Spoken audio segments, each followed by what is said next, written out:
There's a few things that we teach in our business, and this is something I wanted to get into today quickly. A few things that we teach in our business that you have to get in order to be successful.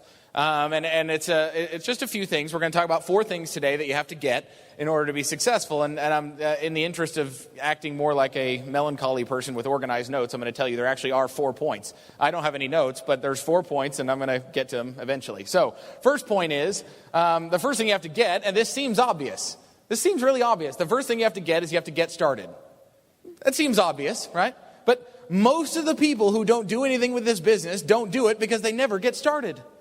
They never try. I don't know what happens. I show people the plan. They're really, really excited. They say, this is what I'm going to do with the rest of my life. I've been praying for it. Where have you been all my life? This is the greatest answer to every trouble I've ever had. And then 2 days later, I never hear from them again. I'm thinking, what happened between the day I was showing you the plan and this is the greatest thing you've ever seen to going into witness protection? When did that happen? Like, what did I do? What, did I say something? No, who knows why?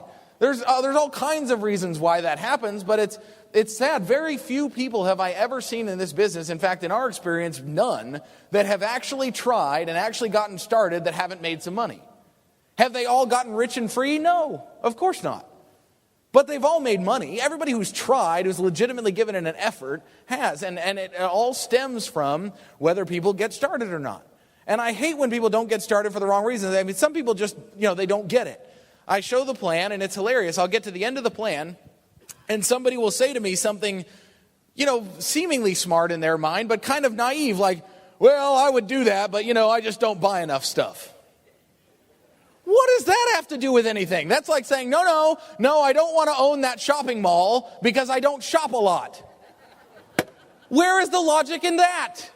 Who cares how much you buy? The point is people buy, therefore you make money. Right? I mean, but that's Jules and I have this joke we have all the time where, it's not Jules and I, everybody does it, but it's funny because you ever know when people just miss it? Like they just, so we do that. Whenever somebody's asking a question or something, we leave, we just both go, it's over there. That's like when people say, well, I would get in, but I just don't buy enough. I'm thinking, what does that have to do with anything? You're a business owner, not a customer. You're going to own a business that sells products. Who cares whether you buy a lot or not? If I own a shopping mall and I buy nothing, I still make millions a year, right? Or they say, well, I've really always liked, I don't know what kind of laundry soap you have here, but, Tide, let's say, or something. Do you have Tide here? Does that, Tide? No, whatever. Anyway, any kind of laundry soap besides SA8, okay? And they're like, well, I really like the smell of Tide, and my mom's always used it. And I'm like, well, there's a good reason to negotiate your financial future because your mom used Tide. Brilliant. No, I don't want to put my kids through college because I like using the same laundry soap my mom did. Wow. Okay. So, and they don't even mean it like that, right? What they mean is that seems like a legitimate argument to them. Like, do you have name brands or just the Amway stuff? Wow. Where do I go with that? No, the Amway stuff is the name brand. The Amway stuff puts your kids through college. The other stuff cleans your clothes. Right? Don't miss that. Now, it's a bonus that our stuff is better. That's a bonus. Our stuff could be infinitely worse, and I would still use it. Right? I would, because again, one allows me to travel the world in freedom, and the other one cleans my boxer shorts. Right? So it's more exciting to me to use the Amway stuff and to get started with that and not miss the point. You talk about somebody who missed the point big time, okay? I was doing a meeting, and I was in a town. Think of the worst place in Australia, okay? And multiply it by like 50. Not one of the more cosmopolitan locations in America. There's about 6,000 people in the whole town, very lower income, whatever. And I'm there and I'm doing a meeting. There was a new leaders club in that area. I told him if he went leaders club, I would drive over there and do a meeting for him. So I'm there and we're in this hotel conference room, okay, which was roughly the size of this television with 12 chairs set up in it, okay. I'm standing there in this conference room about to do our big meeting there, and whatever, I've been in some scary meetings, so I didn't really care. And so the people start coming into this meeting, and it was actually pretty full. There was like 15 people at the meeting, and I thought, wow, this is pretty good. Now I was standing like right here, and the people were there. Like I actually couldn't move. I like to move when I speak. That wasn't an option. Like I was there, breathing on the people in front of me, them breathing on me. Anyway. So I'm showing the plan. We'll call them dynamic duo. They came in, they were interesting looking people. And so I'm thinking, okay, well, this is great. And there's some sharp people there at the meeting, and I'm kind of focused on them, whatever. And I'm showing the plan, and they're sitting there the whole time during the plan, just, you know, you ever had that, like the mad plan you show, and they're mad. So I'm kind of wondering what's up. I mean, I have no idea why they're mad, but they seem mad. They were not thrilled to be in this meeting. So I get to the end of the meeting, okay, and I'm just finishing up with some of the other people, and I hear one of the ladies bark out. She says, "Hey!" Not often people yell. I mean, that's not a common greeting in the U.S. It's, "Hey!" You know, when I was talking to somebody else, I'm in the middle of a conversation with this other sharp couple I'm trying to get registered, and she yells, "Hey!" So I'm, okay, I turn around, I'm thinking this is going to be good. And she says, "You said there wasn't a catch." I said, "Yes, I did. I did say that." And she said, "Well, you said there wasn't a catch." And I said, "There isn't a catch." You know, I said, there's no catch, you know, it's just whatever. And she said, "Well, at the end of your plan there, you said we had to buy a product pack and we had to pay $60 to get in." And I'm like, I'm still waiting for the catch, right? I'm like, "Well, ma'am, that's not a catch." I said, "That's a price. That's not a catch would imply if I said there was no price and then I said there was a price. That's just the cost of getting into the business. That's not." I said, "Maybe you don't know what a catch is." And she goes, "Where I come from, that's a catch." And I'm like, okay, she's saying this in front of all the other prospects that are there, right? So this is going well. And I'm there a little bit longer. We finish closing everybody on the meeting and all that stuff. And I'm walking up to the front of the room, and the lady comes over, and once again, hey, right? And she comes over and starts to ask me some questions again. And she says, "Now here's what I want to know. If I get in the business and I live 2.5 hours away, how are you?" And pokes me in the chest, okay? Pokes me. "How are you?" It's been a long time since I've been poked. "How are you going to help me build a business over there?" And I said, "Well, I've helped a lot of people, you know." I'm still being nice. I want to kill her. But I'm like, well, I've helped a lot of people, to make their money. I said, we broke 6 platinums in Panama City, which is 6.5 hours from me. I said, I managed to help a lot of people make $50,000 a year in income there. And she said, "Yeah, how are you going to help me?" And I said, well, at this point, I finally said, "Well, you know what, ma'am?" I said, "I am not going to help you, actually." I did say that. I finally went there. I'm like, "I'm not going to help you." I said, "But whoever invited you here today will, I'm sure, help you." And she goes, "I knew it. You rich people are all the same." Storms out of the room and slams the door. Wow. You talk about somebody who didn't get it. I was like, there, but isn't it, and leave it to Dad to bring me the perspective on it. Isn't it sad? And but for the grace of God go we. You know, I mean, isn't it sad that there are people out there who really actually think that way?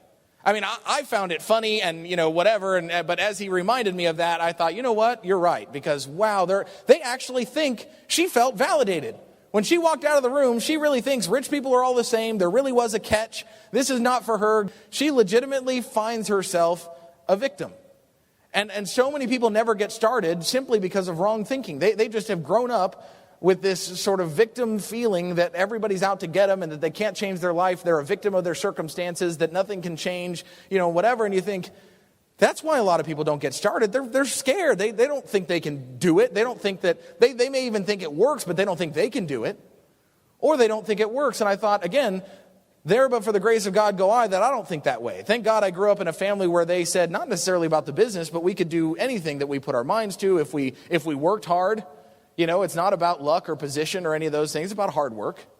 But that hard work pays off. And then if it's done with the correct, you know, heart and all that stuff, that you can make something of yourself in your life. This lady was obviously never taught that. And so she comes into a meeting that could have changed her life forever and given her an opportunity to do something. And she missed it, you know, because she was so busy focused on herself and how people could help her and why she was a victim or whatever, that she missed it. And I would say to anybody here, don't not get started because you missed the point, or because you're focused on your life can't change and it can't. Every diamond up here came from the same background you did, in a way, right? They all came from different backgrounds, but everybody up here came from some sort of a background that relates to you. Every Leaders Club, when you listen to all those Silver Eagles and Gold Eagles given their name and occupation and whatever, you know, across the boards, you got everything there, which means it's an equal opportunity, like we talked about last night. So I know if you're here and you're at the weekend, you have in a way gotten started for sure. A BDS is a, you know, half start, you know, and a weekend seminar is now you're started. Now you're in. You're no longer a prospect. You're officially in the business, and we count you in now. But getting started also means some action when you get home, right? It means getting started means making a list, maybe, if you haven't done that yet. Or if you have made a list, making a real list. There's the difference, in case you're new here. There's your list of people you think want to do Amway. Wow. That's a scary list that I don't actually allow anybody to give to me. And then there's a list of people that you think would never in a million years do this, and that's the list we want. But getting started means, taking some positive steps, taking some action, right? Not just getting knowledge, not just learning, but actually getting started. And you need a reason to get started, right? That's the other reason why a lot of people don't actually do anything, or they never actually get started, is they don't have a reason to. I had always talked about losing weight. Okay? I had always talked about wanting to lose weight, but I didn't really have a reason. I mean, I know what you're thinking. I already look like a male god. I don't have to change anything. I know. I get it. It's what you're all thinking. It's fine. But I, contrary to popular belief, had some tonnage to lose a few months ago, okay? So I had always, but I never really had a reason. I mean, I just always kind of felt like, well, it's just my life. I travel too much. I have to eat pizza and beer at midnight 4 days a week because I'm doing those meetings. And so when I go out, that's what the group wants to have. So, I'm not going to offend the group by not having a beer and a pizza with them. So beer and pizza at midnight 4 days a week does not a good body make, okay, in case you're wondering. It's not on Health Point. So I would eat poorly. I felt like, it was sort of my right to, because, I didn't really have a reason to lose weight. And I felt like, Jules was pregnant, so I got pregnant. I thought, what the heck? She lost the weight, and then mine stayed on. One kid then packed on another 20 with the other kid. And anyway, so that wasn't good. But I never really had a reason. And then back, this was, 6-7 months ago or so, I had a bit of a health scare, health challenge. It turned out to be nothing. But what I thought was a health scare, and suddenly it gave me a reason. See, I had a high blood pressure thing and some other stuff that happened. I thought, gosh, maybe it's related to weight and eating. And again, it turns out it wasn't, and everything's fine and whatever. But it scared me enough that I jumped on board with eating better and drinking water and getting rid of caffeine and working out and whatever. And then, of course, a month later, I found out it had nothing to do with that. And I thought, crap, now anyway. But now I was committed. So, and it's amazing how when you have a reason and suddenly, a little bit of fear or whatever it is. And I hope for everybody here that you can get motivated by the dream and not the nightmare. I hope so. For me to lose weight, it took the nightmare. It took the fear that I wouldn't be around for my kids. It took the fear that I wouldn't be around for my wife. It took, it took that to cause me to go, wait a minute, dummy. You got to do something to change this, or else, we may be in serious trouble. And that's what caused me to do it. I've lost, 23 kilos or so now, or 24, or something like that. And I'm on my way to losing more. No, thank you. But it's like anything else, right? I mean, I am the same about that as I was, about the business. It was like I mucked around with it, and, I would work out like once a month and go, and again, just enough to get sore, right? Like I talked about in the leaders meeting today. Like you work out twice a month, you may as well not work out. All you're doing is, shredding your muscle and, and making you sore. You're painful, then you don't do it again, right? But it's the same thing with the business. Once you do it enough, the soreness goes away and you start actually getting results. Working out is predictable. We all know that. I knew forever. If I started working out and I started eating better, I would lose weight and look better. You know that, right? So why don't we do it? I don't know. I ask you the same question about plans, right? I mean, we know that if you show 15 to 30 plans a month for 6 to 12 months, you will be at a higher pin than you are now. We know that. So why don't we do it? I don't know. Because it's voluntary. Because nobody's forcing you to do it. Right? Because it's something you have to do on your own volition. And it's the same thing with losing weight. That's why those two things can get compared so well. Not something you have to do, but it is something with predictable results. That when done, always nets the same thing. And that's the same thing with the business. And I would just encourage you, the hardest thing to ever do is get started, right? For me, losing weight was always going to be better whenever, somewhere in the future, after the big football match that's coming up, or after Christmas. And now we got the holidays coming up, and I would say, well, in January, New Year's resolution, well, then it's the Super Bowl. And I was going to eat nachos and have a beer, and, that wasn't good. So then March we're going to Peter Island. So I'm going to eat like crap at Peter Island. So then it's it, right? I could go from January to like July with unbelievable excuses. I was so good at it. I was like, every month I had a reason why I couldn't lose weight. And it was amazing. I could excuse myself through the entire year, from my New Year's resolution to next December. Not a good month to start losing weight.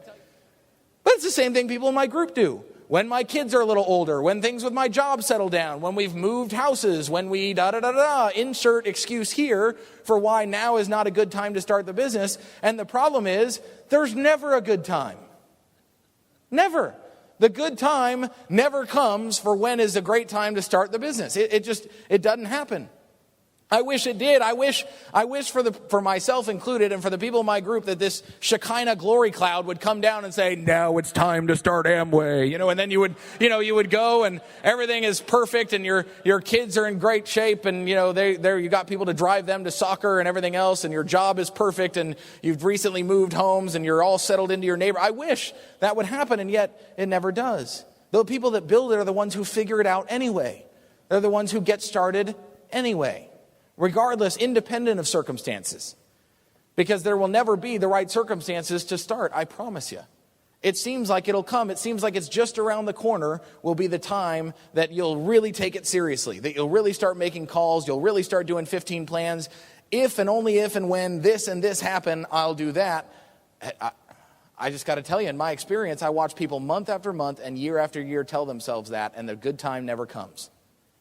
You do it anyway, and you figure it out. Because the distractions will always be there. The nice thing is, when you start having the money and the freedom from the business in the next year or two, the distractions come and they're a lot easier to handle. We have lots of distractions that come up. They're just easier to handle now because we have the time and money to do it. They were harder to handle when we had a job, right? We both had jobs and we were trying to make the mortgage payment and we were, having difficulty with money and, issues with that. And when all those things were going on and we had the distractions, wow, that was tough. But now, without any of the other stuff going on, being able to deal with those. And that's why I would say to you, if I could beg you one thing, it would be if you're new today and when you come out of this weekend, I would just beg you to actually get started for real. Make a bunch of calls, set up a bunch of meetings, and really give this thing a fair shot from weekend to weekend. Of course you register for the next weekend. Of course. That I hope for everybody here is a no-brainer. We haven't done our job.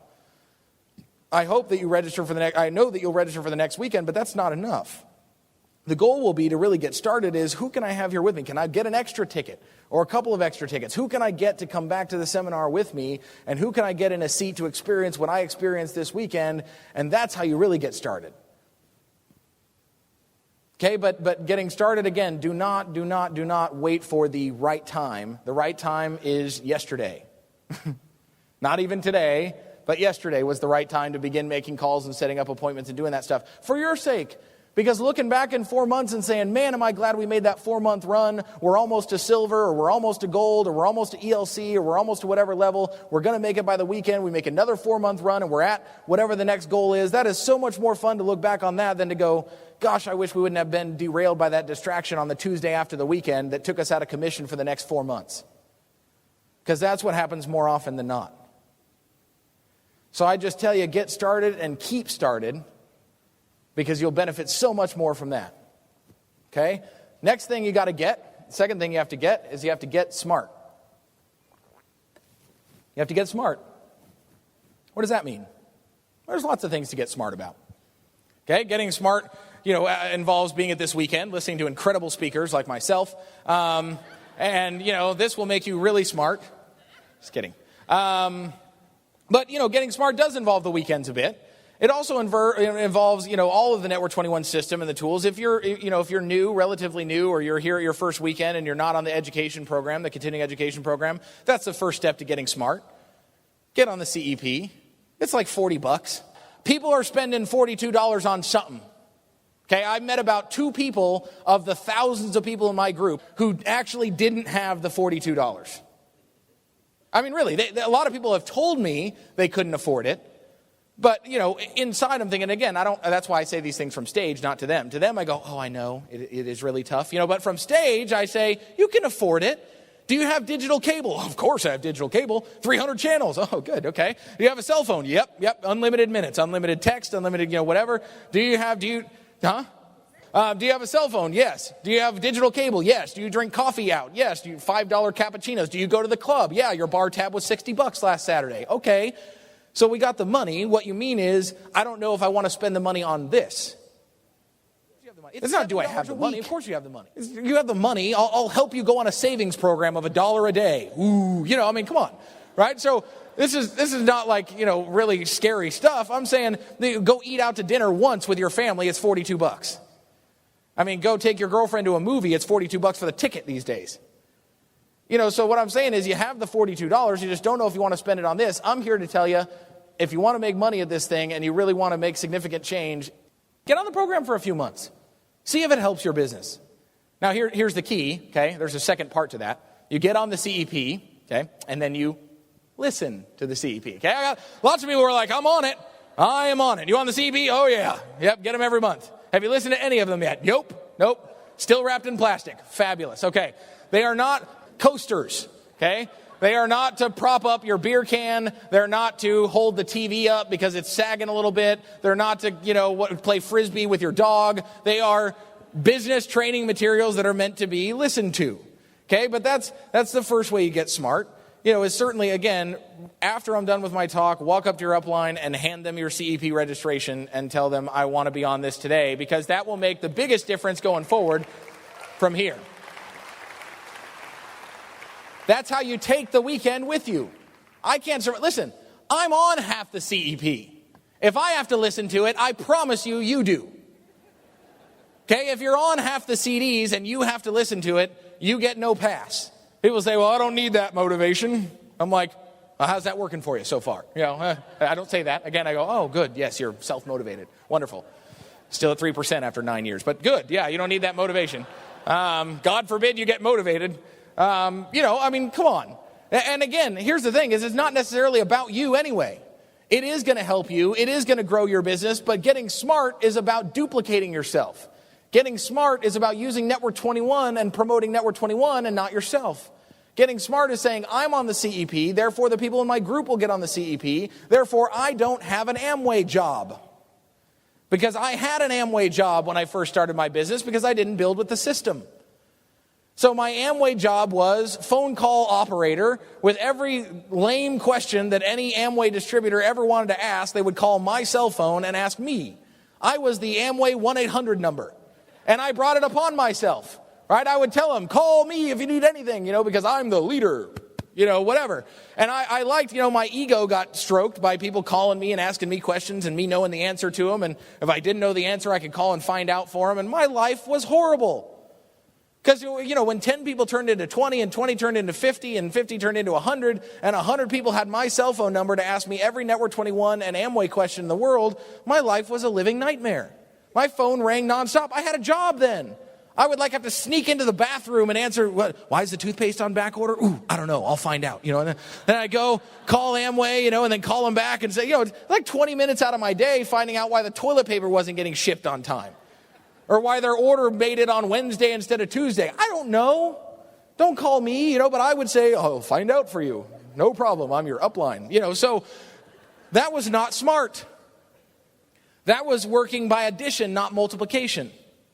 Right? That was doing something that not everybody was going to be able to do. My group was intimidated because they didn't know the answers to all the questions, and they didn't want to be me. They didn't want to see their cell phone ring as often as my phone rang. And as we got smarter, we started using the meetings and we started using the CDs to do the training for us. Wow, did that make life easier. How do I invite to a meeting? Bam, here's an invitation CD. For $5, I teach 100 people how to invite. I'm on the CD. The one we use in the U.S., I am the invitation CD, and I still use the CD. Because for one $7 or $8 CD, I can teach 100 people how to invite.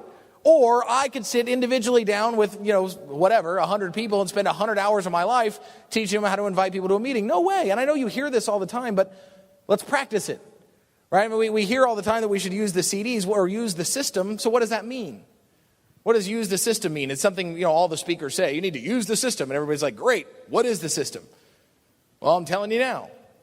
It's using CDs to do the work for you. There's a CD that Gad and Melissa did with some folks in their group, right? That's a great one. I know they're selling it here. It's called Consider This. They're selling it here this weekend. I'd buy like 50 of those, right? It's a prospecting or contacting CD that is absolutely phenomenal. It's got a few couples on there that are talking about their experiences and whatever, but it doesn't mention anything about the business or Network 21 or any of that specifically. Just talks about taking a look at a concept, about leveraging time and doing those kind of things. Guys, you know how easy it is to let a CD do the work for you? Say to people that probably won't come out right, and certainly if you can say it right, doesn't mean that anybody in your group can say it right. Yeah, the telephone game thing. This is how you invite to a meeting. You tell them this brilliant invite, and then I sit down with them to make the call, and the first call is, I just got an Amway, want to get in? I'm like, what was that? Like, we had this brilliant thing, talked about what you were going to do and whatever, and they freak out on the phone, right? And their very first call is, I'm an Amway, click, and they hang up, and I'm like, where was that on the script? So you can't trust people to say the right things, and that's why the CDs saying the right things is so much better. Right? If you can contact and get all your group contacting using CDs and things like that, it's so much smarter to work that way. So much smarter. Getting people to the meetings.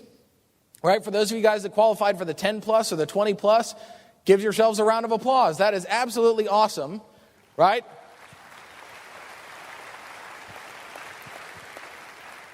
Because that's what's going to grow the business. That's what duplicates. That's what creates massive results. Right? I mean, using these meetings to do the work for you, I didn't want to spend my life, being an Amway trainer. All right? I mean, that's what I did at first. I had an Amway job being an Amway trainer, running around waving my arms, trying to teach people how to move product and sponsor people and do all that stuff. That's not a business that I own. That's not passive income. That's active income. That means everywhere I go around and wave my arms and do stuff, the group grows. And when I'm not there and not waving my arms and training people, it doesn't grow. Now, good for the ego, bad for the long-term business. Right? Because I felt good that when I was there, it grew and all that, but that was a job. And I quit my job to spend time with my family. I didn't quit my job to be an Amway trainer. And I just want to save you that time, right, and that agony now by saying, if you'll dig in and really start using the system, meaning duplicating yourself with the CDs, getting people on the education program, becoming a 10-pluser at the next weekend if you're not one yet, becoming a 20-pluser at the next weekend if you're a 10-pluser, and so on and so forth. That's how you really duplicate results, right? That was one thing Jules and I were maniacally focused on. Our weekend seminars, the whole time we built the business, were thousands of miles away, thousands of kilometers away from our home base where our business was. Right? Every weekend seminar we had, our group had to spend about $2,000, US dollars, $2,000 US dollars per couple to go to our weekends. That's a lot of money. Right? $2,000 US dollars to go to every weekend for years. Right? You want to talk about trying to double your numbers? You got to sit down with a new leaders club and tell them, okay, you got to spend $2,000 to come to a weekend. I know you've made $9 from the business, but you got to spend $2,000 3 times a year to come to the weekend seminars. We still sold it because we knew they couldn't make it unless they were there. And all those people, and guess what? There was something to be said for that. The people that spent the money to go there and traveled across the country, they listened a little differently than the people that came from 5 minutes away. So kudos to you guys that traveled far to come here to National. That is awesome.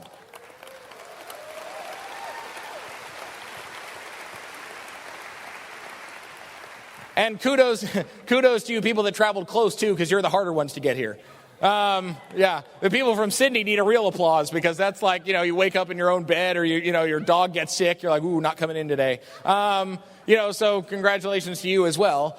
But I mean, really, we still sold the weekends and we still doubled our numbers at so many of the weekends because we knew how important it was to get people there. We knew that we didn't stand a chance growing our business in these little outposts where we were growing all over the U.S., we didn't stand a chance if we didn't get those people into a bigger room to meet some of these leaders and the people that we have in the U.S. and to get people in front of a bigger audience. We stood no chance of growing without being able to do that.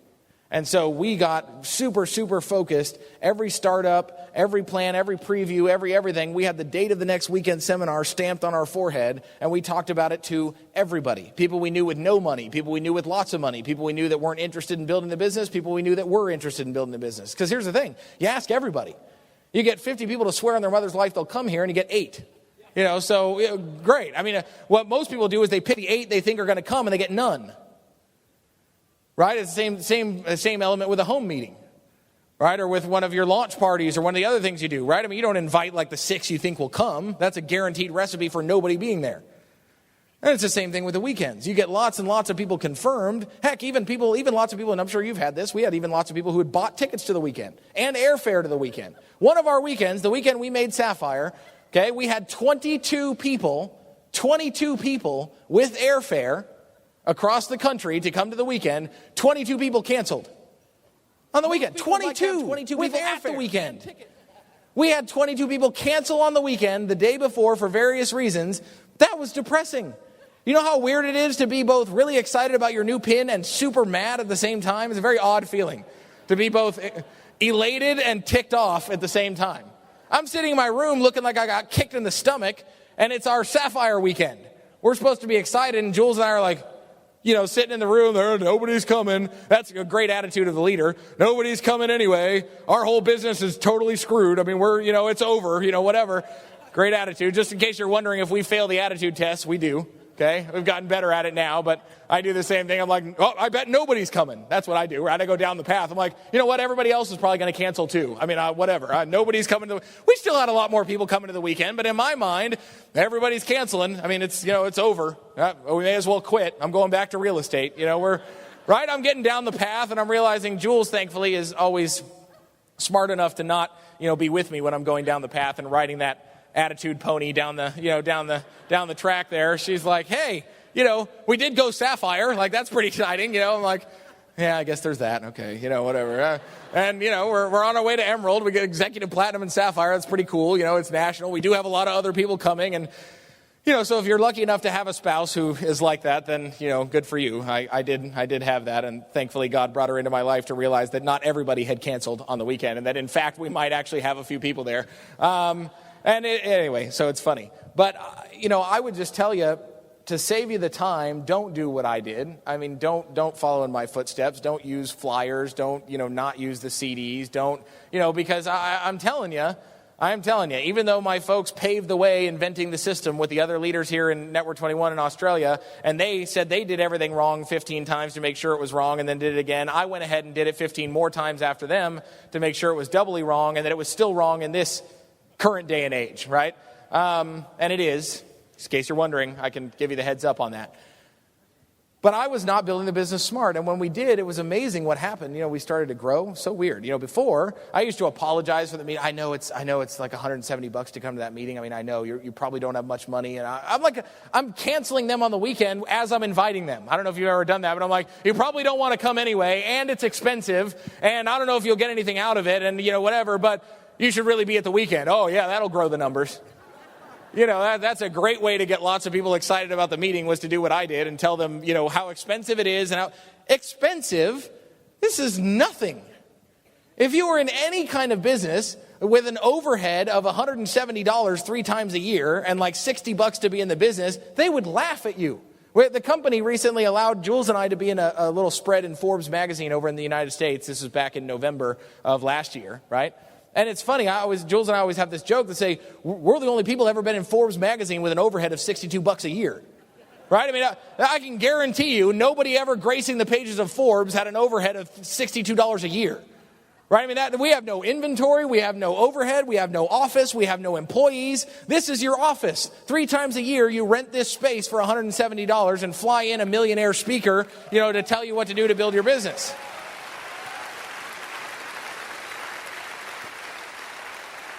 And that's it. This is your office. That's it. A couple times, once every few months or a couple months, you have a BDS where you rent an office for $20 or $25 or whatever it is here. Right? I mean, you know how cheap that is?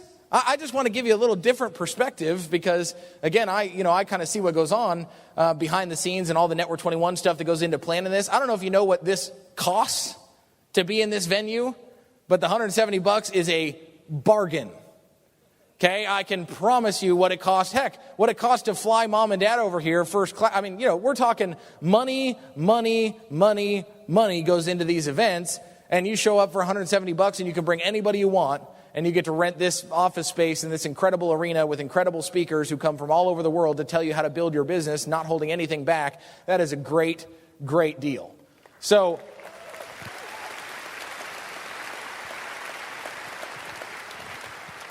take advantage of it. Don't just get yourself smart, right? But get others smart. Get other people connected to the system. Get other people here to the meetings. And then that's when it starts to really duplicate on itself. And that's the exciting part about it. And when you really get things running is when you get more than just you here getting smart and then getting smart about the products. Of course you want to get smart about the products. You don't only want to get smart about the products because that's not what builds the business. But you do want to get smart about the products. Know what you sell. Know what you use them. You want to write that down. Use products, okay? And I think everybody here does, right? But I'm just saying, that's how you get smart. You don't get smart about the products by learning 47 points to the phytonutrients in double X. That scares people, right? If you tell them, if they ask you why they should take double X and you launch into a 2-hour seminar on phytonutrients and color profiles, they're going to run from you. But if you say, I don't know, ever since I started taking the double X, I sleep better and gosh, I have more energy, I think they're great, you should try them. That's what sells it. When you know too much, it's now. If they need to know more information, you can find it out. There's plenty of info out there. You can go to Nutrilite.com or you can ask one of, we do seminars on them. There's tons of information on NutriWay that's out there, and you can find it for sure. Right? But when you're out there talking to people about the products, just use the Artistry. When somebody says, hey, your skin looks great, say, yeah, I started using this new product called Artistry. Really works great. You should try it. Ooh, okay, that is sales 101, okay? Again, write that down. You should try it. Okay, so, this is not like rocket science, right? Most people think, I'm not good at sales. Perfect. Neither am I. That means you'll do well in this business. Right? The worse you are at sales, the better you'll do. Because the worse you are at sales, I sell Artistry stuff. I sell it. I tell people, my wife uses this great stuff called Artistry. You should try it. Drop them off a bag. They try it. They use it. They pay us for it. It's just not that hard. I like selling Artistry stuff because they don't ask me questions. Right?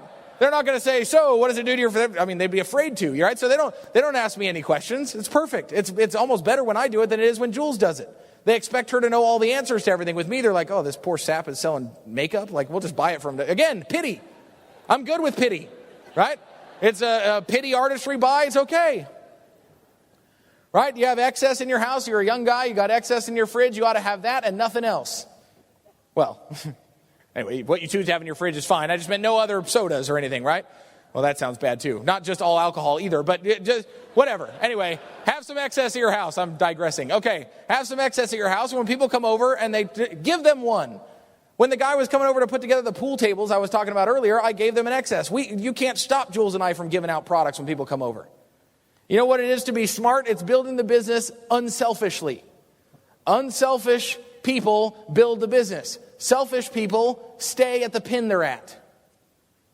Okay? Jules and I give away more CDs than you've ever dreamed of buying. And as does every diamond up here. Right? We give away more CDs in a week than you'll ever dream of buying in a month. And even when we didn't have the money to do it, we did it because it was an investment in our business. Because we knew if we gave out the CDs, see, it's great. You want to put, if you're melancholy and you put labels on it and all that stuff, that's fine.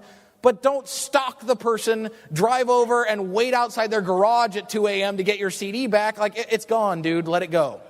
Okay? It's $8. Okay? It's gone. Let it go. Don't be stingy with your products. We have people in our group, they'll come over to our house, they drink 800 excess. We go to their house and they're like, they hide it.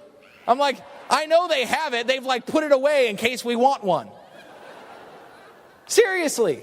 What I want to say is, do you have any idea how much money I've spent building your business? You ought to give me 10 cases of excess. But I'm not saying that for me. I just mean for you as a point. Build the business unselfishly. Give away CDs. Give away products. It comes back. When you hang on to it, people sense it and they run from you. If you wonder why you're not growing, that may be a reason. And if you're starting out at the beginning, listen, please understand. I'm not saying to be reckless with your money. I'm not telling you to give away tons of product or tons of CDs. I'm just saying there's a balance between keeping track of your stuff and needing a restraining order because you've called somebody so many times to get your info pack back. Right?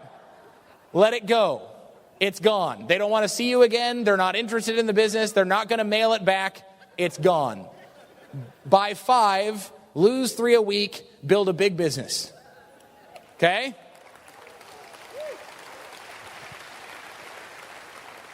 Because we can see it all the time in our business that the people who hang on to stuff and are selfish with the products and don't, we give away stuff all the time. We give away full products of carb blockers and rhodiola and all. And again, we did this when we didn't have money. We did it as an investment in our business intelligently. We didn't put business cards on cans of excess and hand them out at the mall. Right? I mean, that's not a good idea, in case you were going to do that this week. Okay? Never in the history of mankind. I don't think. Okay? Never in the history of any of the people in my group that have done that. People just drink the excess, throw away the card and the excess. Okay, but giving it away intelligently to people you know spend money on skincare products, or giving it away to people you know spend money on vitamins, or giving it away to people you know spend money on energy drinks, or doing those kind of things, and then following up. Be smart. Don't just give them the excess and hope they're going to go to your website or call you and want to buy it. Follow up and say, hey, do you like that cran grape excess I gave you? I'm placing an order with the supplier this week. I could get you one. Right, or whatever. I mean, it's about following up and doing those things. That way you're not wasting the money. If you're going to do the work to give out the products, don't waste the money. I mean, follow up on it. Don't just give it out willy-nilly and hope they come to you and buy and the universe is going to come back and whatever. I mean, it ain't. The universe is staying out there, okay, unless you got to go after the universe, okay, and bring it back. Okay, so give out the excess, yes, but follow up intelligently. That's how we sell. Jules and I don't put on our excess hat and t-shirt and go around to clubs and promote excess, but we sell the heck out of this stuff. Right? Jules doesn't wear her artistry lab coat and walk around the neighborhood selling, artistry stuff, but she does to the women she knows in the neighborhood with kids or whatever. She gives them the Artistry Time Defiance kit or an IRS or something like that and says, look, try this. Try it for a week. If you don't like it, I'll return it to the company. If you like it, you can buy it from me. She sells it all day long. These are women she doesn't know. She doesn't even see them. It's great. She sells products without even laying eyes on them. She drops it off on their mailbox. They like the product. They drop a check off in our mailbox. Best kind of sales you can imagine. We never have to lay eyes on the people. Sorry, I mean, that sounds mean, but it's nice, right? We don't want to sit down and do a 4-hour artistry consultation. She gives them an IRS. They buy the stuff. We move on. And they prefer it. Yeah, Mom's right. They don't want to sit down with you either. When Jules first sends them the email, they think, I don't have time. Because they're imagining a 5-hour consult, right? And she says, no, I can't meet with you either. I got kids and other stuff going on. I'm just going to drop it off. They go, well, yeah, absolutely, I'll try it. But we get tons of customers that way, and here's what it doesn't do. Interfere with our business building. We just give out the products, we're moving, it's a segment of our business. We find tons of retail clients, but it's not a focus because we're building our network. We want the long-term income. But we're finding the retail customers along the way that way. It's great, good way to be smart, good way to duplicate and multiply time. Ask your upline about how you can make it work in your group, but that's just something we've done. Okay, the third thing you got to get is you got to get serious. Okay, you got to get serious. What does that mean? It means putting the business somewhere above clipping your toenails. Okay? We still want you to clip your toenails, right? Okay, we want good hygiene and stuff. We are a health business after all, right? But somewhere above that, you know what I'm saying. There's a difference. If you've ever really made a decision to build this business and you're a significant leader here in the room, you know what I mean. And when you in this room, who maybe are not a significant leader yet, but will be, when you make a decision, you know there's a difference between the decisions you've made before and the real decision. The real decision Jules and I made to actually get serious was very, very different from the decisions we made before where we were going to get serious. It wasn't backed up by any action, right? We were just excited. It was just emotion. It was an emotional decision. We were excited at the weekend. I'm going diamond, and then we go home and I don't show a plan. Well, that doesn't work. In case you're wondering, I tried that. Doesn't work. Okay? Going home and doing nothing except having raw emotion about the business is not helpful. Right? What we did is we got serious. We started to prioritize the business. Of course, we prioritize our relationship with God, our relationship with each other, our relationship with our kids and all that. But right below that was the business. Right? And we would begin to actually focus on the business and make it a priority. And it was amazing how that started to make our business blossom. Right? It was amazing when it was serious that we weren't just taking it okay, if everything else falls apart, we will go ahead and, go to that preview, or we'll do that plan. Or if nothing else happens tonight, we'll do the plan. Or if it's not something important seemingly going on with the kids, that weekend, then we'll come to the BBS. And we had all these, things before that would take the place of what we were doing. Once we made the business a priority and we said, nope, we're going to make the decision once to be at every meeting. We're going to show 30 plans a month, no matter what. We showed 30 plans a month, every month, for 5 years. Okay, we never missed a month. Now, even when we traveled, when we had wedding, when we had kids, when we had all that stuff, every month for 5 years. You want to know how we did Founders Diamond? That's not even that quick. You got people up here who went diamond a lot faster than we did. They did in 5 minutes. Okay, it took us a while. It took me 11 months to go Leaders Club, remember. But we weren't the smartest or the fastest or anything else, but we just worked. We didn't negotiate with it, and we showed 30 plans every month. For that. Now, here's the thing, showing 100 plans isn't better. Right? 30 seems to be the number. Showing 100 plans won't duplicate. Remember, you're not the Amway hero, right? You're the duplicatable leader that can do that, right, on a consistent basis. 15 plans would change your life. Heck, for most people, 8 plans would change your life. Seriously, I mean, if most of the people in my group just did 8 plans a month, their business would be completely transformed. Right? But it's about digging in and getting a little bit more serious about the business. And it's not about, leaving your kids, and it's not about not spending time with your wife. It's about, for a season, focusing on the business to be able to have what you want for the rest of your life. I gave up some football games. My friends had season tickets to the football games. They wanted me to go. I didn't go for a couple years. Why? Because now I can sit on the 50-yard line anytime I want while they're at work. And I remind them of that. Sorry. Right? And I gave up some golf matches. I'm just saying, this wasn't like, poor Dave. I don't even think about it now. I mean, at the time, it was like, okay, that's just a decision. I would have had to do that for my career. I just would have had to do it for 40 years, not 2. Right? I would have had to do for 40 years, I would have had to give up everything in order to make the money we make now, especially. There isn't a chance I wouldn't be working 70 hours a week. I mean, I would be working 70, 80 hours a week, traveling all the time to make the money we make as Founders Diamonds. I promise you. Now I'm working 9 hours a week. The same 9 hours I worked at Platinum, just for a lot more money. That's the fun thing, right? The work stays the same and the income goes up exponentially. That's why it's nice to be serious about this, because as long as you, as I said earlier, as long as you treat the business like it makes you $4, it'll always make you $4. But we're also careful and sympathetic to people. I don't think because they want to spend time with their kids or because the soccer game seems important. Here's what else I can tell you as an Amway kid that grew up in the business. I did not die because my parents missed a couple of baseball games. I'll take 48 trips to Peter Island and 70 million trips to Hawaii and coming to Australia with my own kids first class and flying on a private jet and doing all those things over a soccer game anytime. Okay? And seriously, because most of you would not hear this from a kid who went through it. So that's why I bring a different perspective. I'm not telling you as a parent, skip your kid's stuff. What I'm saying is I was the kid and I'm the parent. I was the kid who went through it and saw my parents. You know what was more important to me than my parents being at the game? My parents having vision. My parents having a dream for our family and for us. That was more important.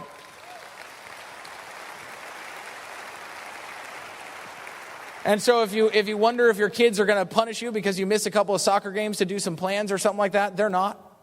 Okay, and if they do, you know what's better for them than they do. Your kids also want ice cream for dinner. Doesn't mean you give it to them.